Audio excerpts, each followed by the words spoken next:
மகளிர் தினத்தை முன்னிட்டு சிறப்பு கலந்தாய்வு. வீட்டிலிருந்து தொழில் தொடங்குவது எப்படி என்பது குறித்து கலந்துரையாடல். புதுச்சேரி சட்டமன்ற தேர்தல் குறித்து காங்கிரஸ் மேலிட பொறுப்பாளர் திரு கிரிஷ் சோடங்கர் ஆலோசனையில் ஈடுபட்டிருக்கிறார். முக்கிய செய்தியாக நம்ம பார்த்துட்டு இருக்கோம். எந்தெந்த தொகுதிகளில் போட்டியிடுறது, மேலும் இந்த கடந்த சட்டமன்ற தேர்தலில் திமுக கூட்டணியில் 15 தொகுதிகளை காங்கிரஸ் போட்டியிட்ட நிலையில் இப்போ வரக்கூடிய சட்டமன்ற தேர்தலில் எந்தெந்த தொகுதிகளில் போட்டியிடுறது தொடர்பாக தற்பொழுது காங்கிரஸ் மேலிட பொறுப்பாளர் திரு கிரிஷ் சோடங்கர் ஆலோசனையில் ஈடுபட்டிருக்கிறார். 2026 தேர்தலில் 15 தொகுதிகளில் போட்டியிட காங்கிரஸ் நிர்வாகிகள் விருப்பம் தெரிவிச்சிருக்கிறதாகவும் தகவல் வெளியாக இருக்கு. விவரங்களோட செய்தியாளர் எழில் இணைந்திருக்கிறார்.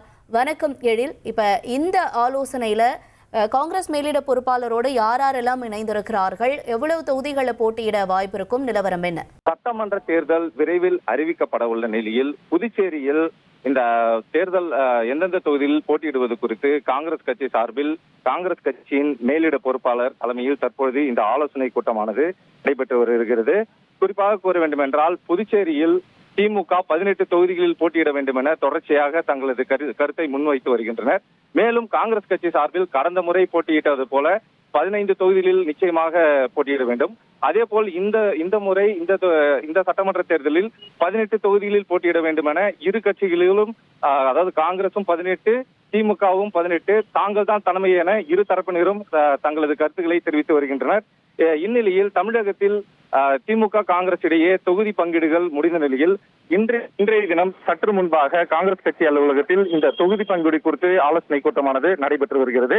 காங்கிரஸ் கட்சியின் மேலிட பார்வையாளர் கிரிஷ் சோடங்கர், தேர்தல் பொறுப்பாளர் அஞ்சலி நிம்கால்கர் ஆகியோர் தலைமையில் இந்த ஆலோசனை கூட்டமானது நடைபெற்று வருகிறது. இந்த ஆலோசனை கூட்டத்தில் காங்கிரஸ் கட்சியின் மாநில தலைவர் வைத்திலிங்கம் எம்பி, முன்னாள் அமைச்சர்கள், முன்னாள் சட்டமன்ற உறுப்பினர்கள் உள்ளிட்டோர் கலந்து கொள்கின்றனர். இதேபோல் புதுச்சேரிக்கு எதிர்வரும் சட்டமன்ற தேர்தலில் காங்கிரஸ் தான் தலைமையேற்க வேண்டும் என்றும் இந்த கூட்டத்தில் நிர்வாகிகள் வலியுறுத்தி வருகின்றனர். இதேபோல் திமுக சார்பில் இன்றைய தினம் அவர்களும் தனியாக அவர்களது நிர்வாகிகளுடன் ஆலோசனை நடத்த உள்ளதாகவும் தகவல் வெளியாகியுள்ளது. இப்படி தமிழகத்தில் கடந்த சில தினங்களாக கூட்டணிக்குள் ஒரு பரபரப்பு ஏற்பட்டுள்ள நிலையில் தற்பொழுது புதுச்சேரியில் திமுக காங்கிரஸ் இடையே தொகுதி பங்கீடுகள் மற்றும் எந்தெந்த தொகுதிகளில் போட்டியிடுவது என்பது குறித்த ஒரு பரபரப்பான சூழ்நிலை ஏற்பட்டுள்ளது. தற்போதைய சூழ்நிலையை பொறுத்தவரை, அதாவது காங்கிரஸ் கட்சிக்கு 15 தொகுதிகளிலும் திமுகவிற்கு 13 தொகுதிகளும், இதே போல் கூட்டணி கட்சியில் உள்ள விடுதலை சிறுத்தைகளுக்கு ஒரு தொகுதி, கம்யூனிஸ்ட் கட்சிக்கு ஒரு தொகுதி என ஒதுக்கப்பட்டுள்ளதாக தகவல் வெளியாகியுள்ளது. இருந்த போதிலும் திமுகவை பொறுத்தவரை தலைமை என்பது சென்னையில் தான் உள்ளது. எனவே இங்கு எந்த ஒரு முடிவு எடுத்தாலும் அதிகாரப்பூர்வமான அறிவிப்பு என்பது சென்னையில் கட்சியின் தலைவர் ஸ்டாலினுடன் பேச்சுவார்த்தை நடத்திய பிறகே தெரியும் என தெரிய வருகிறது. உங்களுடைய தகவல்களுக்கு நன்றி எழில்குமார். மகளிர் தினத்தை முன்னிட்டு சிறப்பு கலந்தாய்வு. வீட்டிலிருந்து தொழில் தொடங்குவது எப்படி என்பது குறித்து கலந்துரையாடல்.